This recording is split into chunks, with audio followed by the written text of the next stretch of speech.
Due to the ongoing COVID-19 pandemic, this public information center is being held virtually to adhere to the current public health regulations. Under the Integrated Accessibility Standards Regulation 2011, the Township of Centre Wellington and Triton Engineering Services Limited are committed to ensure this presentation is accessible to all participants. If you have any accessibility requirements, please contact one of the project team members listed at the end of this presentation. Thank you for taking the time to participate in this online public information center. Presentation outline. The objective of this presentation is to provide the general public and stakeholders with an introduction to this project and its final design. The presentation is broken down into the following slides. Introduction of the project team. Location and background of Cruden Bridge. Municipal class environmental assessment findings. Timeline for Cruden Bridge. Historical, commemorative bridge design through consultation with the Centre Wellington Heritage Committee. Bridge and road design drawings. Features of bridge design and road improvements. Outline of next steps. How to submit a question. Our team. David Donaldson, Consulting Team Lead, Triton Engineering Services Limited. Chris Middleton, Bridge Engineer, Doug Dixon and Associates. Cheryl Ann Ross, Ecology Lead and Wildlife Ecologist, Abood and Associates. Stephanie Rossi, Capital Project Manager, Township of Centre Wellington's Infrastructure Services Department. Adam Gilmore, Manager of Engineering, Township of Centre Wellington Infrastructure Services Department. Location of Cruden Bridge. Cruden Bridge, structure 24-WG, is located on the first line of the former Township of West Carriffraxa, north of Side Road 10, in an agricultural rural area to the north of Fergus, now the Township of Centre Wellington. Please refer to the project limits as shown on the map on the left side of this slide. Background on the Cruden Bridge, structure 24-WG. The 22.9 or 75-foot single-span, single-lane concrete bowstring arch bridge over the Irvine Creek was constructed circa 1922. The bridge closed to through traffic in July 2018 due to structural deterioration. Schedule B, Municipal Class Environmental Assessment, MCEA, was conducted to identify potential solutions to address the advanced deterioration. MCEA included a Cultural Heritage Evaluation Report, Heritage Impact Assessment, Hydrologic and Hydraulic Analysis, Natural Environment Review, and an Arborist Report. Alternatives considered included do nothing, rehabilitation, replacement, or removal. The impacts of each alternative were evaluated against criteria including technical, structural, safety, capacity, service life, social, cultural heritage, financial, and natural environment. In consultation with the public and agencies, the preferred solution was determined to be the replacement with a concrete girder bridge. Municipal Class Environmental Assessment. Recommendations of the Heritage Impact Assessment. Bridge Sympathetic Design and Commemorative Strategy. 1. The bridge and settings should be professionally documented prior to the construction. This was done as part of the Heritage Impact Assessment and Cultural Heritage Evaluation Report. This document is available online at www.connectcw.ca/bridge-EA. The replacement structure should be designed in a manner that is sympathetic to the cultural heritage attributes of the bridge. Cast concrete barrier walls should be designed to incorporate visual elements that are sympathetic to the bowstring arch bridge.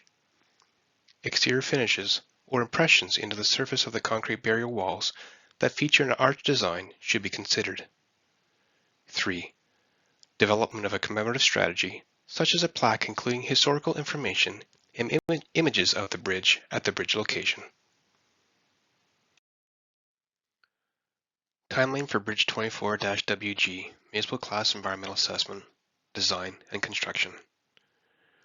Cruden Bridge, 24-WG was constructed in 1922. Construction of replacement bridge to begin 2022. Please listen closely to the following milestones and associated timelines. Bridge closed, July 2018. Municipal Class Environmental Assessment, Notice of Commencement, November 2018. First Environmental Assessment Public Open House Meeting, April 2019. Second Environmental Assessment Public Meeting and Heritage Committee Meeting, November 2019. Municipal Class Environmental Assessment Notice of Completion, January 2020. Heritage Committee Meeting regarding Municipal Class Environmental Assessment and Heritage Impact Assessment Update, February 2020. Awards Bridge Design, Tender and Contract Administration to Triton Engineering, February 2021. Consultation with Heritage Committee on Design Options, October 2021. Receive Heritage Committee input on commemoration imprint, November 15th, 2021. Public Online Information Center, December 2021. Issue construction tender documents, February 2022. Start construction, anticipated spring 2022. Outline of consultation with Centre Wellington Heritage Committee for bridge commemoration.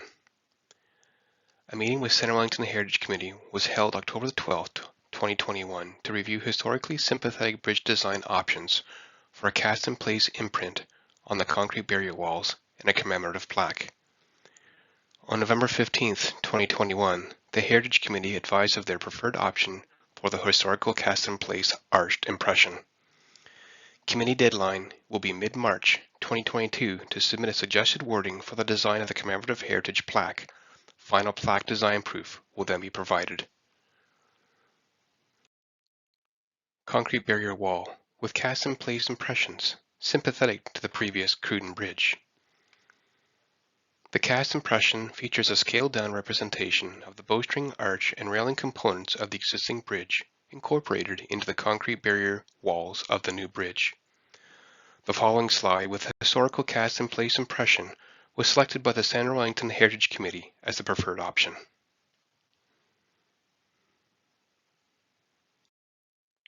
Concrete barrier wall with cast-in-place impressions sympathetic to the previous Cruden Bridge.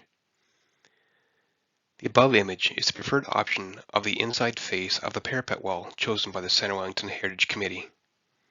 The below image is an elevation view of the existing Cruden Bridge circa 1922. Each concrete parapet wall is 43.2 meters long and includes a pattern on the inside face along with a concrete arch shape near its midpoint. There will also be a recess on the inside face of one of the 4 concrete end posts where a bronze commemorative dedication plaque will be attached. A proportioned and scaled down pattern of the current bowstring arch that illustrates the top chord of the arch and the verticals will be formed into the inside face of the barrier at the midpoint of both parapet walls. In addition, a proportioned and scaled down pattern representing the current bridge barrier railing posts and beams will also be included on the inside face of the barrier. The 2 railing segments on both sides of the arch reflect the appearance and locations of the railing components of the existing Cruden Bridge. Bridge General Arrangement Drawing. The replacement Cruden Bridge will carry the first line over the Irvine Creek at the same location as the current bridge. The new integral abutment bridge will be a 32-meter clear single span with an overall structure length of 46.4 meters, which includes an approach slab at each end. The new bridge will have 2 3.5-meter wide travel lanes plus a 1.25-meter wide shoulder on a waterproofed and paved concrete deck slab that is supported on 5 and U1200 precast concrete girders. The entire existing bridge and footings will be removed, but the construction will temporarily maintain part of it, such as the current abutments and wing walls as temporary coffer dams, during pile driving and the construction of the new abutment stems. Adequately sized rock protection will be placed in front of the new abutments to stabilize the banks and reduce scouring. At all times during construction, a minimum navigational clearance will be maintained. The contractor will be required to take the necessary precautions during the demolition so that no debris falls into the watercourse. Care will be taken to implement measures so that fish, birds, and other animals will not be harmed during the construction. The optimized new bridge structure doesn't require the cross brace that previously limited the height of vehicles able to cross the previous old bridge. The new wider bridge, which is 9.5 meters in width between the inside faces of the bridge barriers, will allow for agricultural vehicles to use the bridge crossing. This helped to improve rural road connectivity to the benefit of the local agricultural economy. Once the new bridge and associated roadworks are completed, the first line can then be reopened to through traffic. This will improve emergency services response times and local access.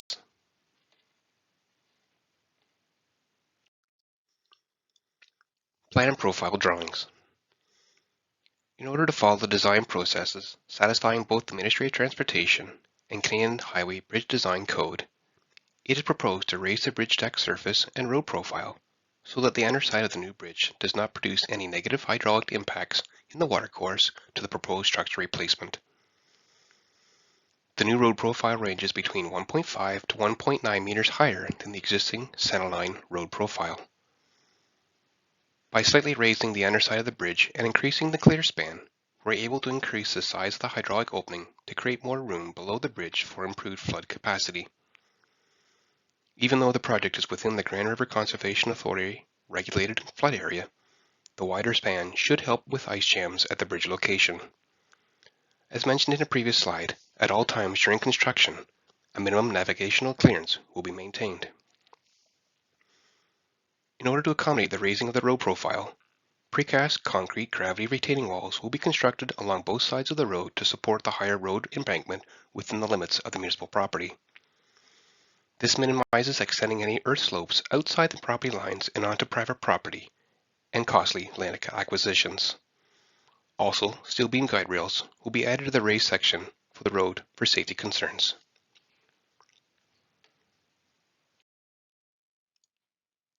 Plan and profile drawings. In order to follow design processes satisfying both the Ministry of Transportation and the Canadian Highway Bridge Design Code, it is proposed to raise the bridge deck surface and road profile so that the underside of the new bridge do not produce any negative hydraulic impacts in the watercourse to the proposed structure replacement. The new road profile ranges between 1.5 to 1.9 meters higher than the existing centerline road profile. By slightly raising the underside of the bridge and increasing the clear span, we are able to increase the size of the hydraulic opening to create more room below the bridge for improved flood capacity. Even though the project is within the Grand River Conservation Authority regulated flood area, the wider span should help with ice jams at the bridge location. As mentioned in previous slides, at all times during construction, a minimal navigational clearance will be maintained. In order to accommodate the raising of the road profile, precast concrete gravity retaining walls will be constructed along both sides of the road to support the higher road embankment within the limits of the municipal property. The retaining walls reinforce the ditches and road against the washouts from spring flooding and are beneficial to the overall hydraulic performance. Using the retaining walls to support the steep ditches within the municipal right-of-ways provides capacity for the ditches to convey high flows from spring floods within the municipal road allowance, rather than increasing the floodwaters flowing out onto adjacent private property. Keeping more of the flooding within the ditches of municipal property mitigates the risk of negatively impacting floodline elevations on adjacent private properties.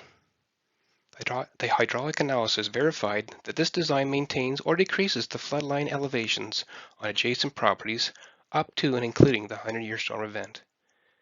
This was an important requirement for GRCA approval. Also, steel beam guide rails will be added to the raised sections of the road for improved safety and to comply with current code requirements. Plan and profile drawings. In order to follow design processes satisfying both the Ministry of Transportation and the Canadian Highway Bridge Design Code, it is proposed to raise the bridge deck surface and road profile so that the underside of the new bridge does not produce any negative hydraulic impacts in the watercourse to the proposed structure replacement. the new road profile ranges between 1.5 to 1.9 meters higher than the existing centerline road profile. By slightly raising the underside of the bridge and increasing the clear span, we are able to increase the size of the hydraulic opening to create more room below the bridge for improved flood capacity. Even though the project is within the Grand River Conservation Authority regulated flood area, the wider span should help with ice jams at the bridge location. As mentioned in previous slides, at all times during construction, a minimum navigational clearance will be maintained. In order to accommodate the raising of the road profile, precast concrete gravity retaining walls will be constructed along both sides of the road to support the higher road embankment within the limits of municipal property. The retaining walls reinforce the ditches and road against washouts from spring flooding and are beneficial to the overall hydraulic performance. Using the retaining walls to support the steep ditches within the municipal property provides capacity for the ditches to convey high flow from spring floods within the municipal road allowance, rather than increasing the floodwaters flowing out onto adjacent private properties. Keeping more of the flooding within the ditches of municipal property mitigates the risk of negatively impacting floodline elevations on adjacent private properties. The hydraulic analysis verified that the design maintains or decreases the floodline elevation on adjacent properties for up to and including the 100-year storm event. This was an important requirement for GRCA approval. Also, steel beam guide rails will be added to the raised section of the road for improved safety and to comply with current code standards. Plan and profile drawings. In order to follow design processes satisfying both the Ministry of Transportation and the Canadian Highway Bridge Design Code, it is proposed to raise the bridge deck surface and road profile so that the underside of the new bridge does not produce any negative hydraulic impacts in the watercourse to the proposed structure replacement. The new road profile ranges between 1.5 to 1.9 meters higher than the existing centerline road profile. By slightly raising the underside of the bridge and increasing the clear span, we are able to increase the size of the hydraulic opening to create more room below the bridge for improved flood capacity. Even though the project is within the Grand River Conservation Authority regulated flood area, the wider span should help with ice jams at the bridge location. As mentioned in a previous slide, at all times during construction, a minimum navigational clearance will be maintained. In order to accommodate the raising of the road profile, precast concrete gravity retaining walls will be constructed along both sides of the road to support the higher road embankment within the limits of municipal property. The retaining walls reinforce the ditches and road against washouts from spring flooding and are beneficial to the overall hydraulic performance. Using the retaining walls to support the ditches within the municipal property provides capacity for the ditches to convey high flows from spring floods within the municipal road allowance, rather than increasing the floodwaters flowing out onto adjacent private properties. Keeping more of the flooding within the ditches of the municipal property mitigates the risk of negatively impacting the floodline elevations on adjacent private properties. The hydraulic analysis verified that this design maintains or decreases the floodline elevations on adjacent properties for up to and including the 100-year storm event. This was an important requirement for GRCA approval. Also, steel beam guide rails will be added to the raised sections of the road for improved safety and to comply with current code requirements. Plan and profile drawings. In the past, part of the first line north of the existing bridge has been subject to seasonal damage and washouts from spring flooding. In order to protect the road from flood damage and reduce the amount of seasonal maintenance on the road, it is proposed to upgrade the road surface from gravel to asphalt pavement, pave the road shoulders, and cover the side slopes of the road with riprap. Riprap will be placed in areas such as roadside ditches and storm pipe outlets where high flow water is expected. This will reduce the severity and frequency of soil from eroding and keeping the surface in place. Typical sections. The top image is a typical section with mountable curb including steel beam guide rail and retaining walls to accommodate the raised road profile and wider road platform. The road width in this section is 6.7 meters wide from edge of pavement to edge of pavement, which is approximately 22 feet. The bottom image is a typical section with barrier curb at the bridge approaches, including steel beam guide rail and retaining walls to accommodate the raised road profile and wider road platform. The road width in this section is 8.9 meters wide, edge of pavement to edge of pavement, which is approximately 29.25 feet. Typical sections. The top image is a typical rural section south of the bridge with a road width of 6.7 meters or approximately 22 feet, edge of pavement to edge of pavement, with a 1 meter wide gravel shoulder and a half-meter gravel rounding. The bottom image is a typical rural section north of the bridge with a road width of 6.7 meters or approximately 22 feet, edge of pavement to edge of pavement, 1 meter wide paved shoulder and a half-meter paved rounding. The roadside slopes are fortified with a riprap to reduce the severity and frequency of soil from eroding as mentioned in previous slides. Landscape drawing. Total tree compensation is following the Township of Centre Wellington's guidelines of a 2-to-1 ratio. Due to site restrictions, sufficient room for tree replacements is not available on-site within the project limits. 520 flood-tolerant shrubs are to be planted near the bridge location. These densely planted, native to southern Ontario shrubs are pussy willows, red osier dogwood, shining willow, and common elderberry. Shrubs are proposed at the watercourse edge to stabilize soils.